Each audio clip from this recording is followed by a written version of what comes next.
Sony's remote control app now features macro functionality, so you can control multiple devices with a single button. Start the remote control app and select one of the devices you want to control remotely. Tap the Macros button to set up a new macro.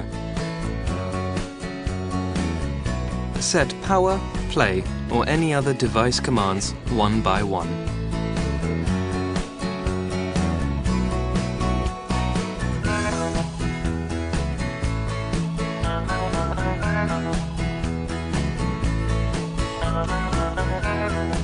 Next, teach the macro the timing for commands.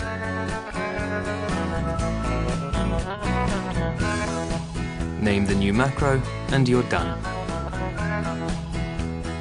Now you can start or stop everything with a single button.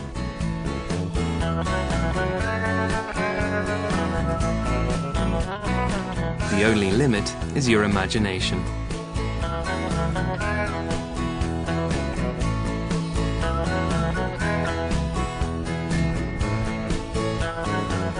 Enjoy your tablet with remote control.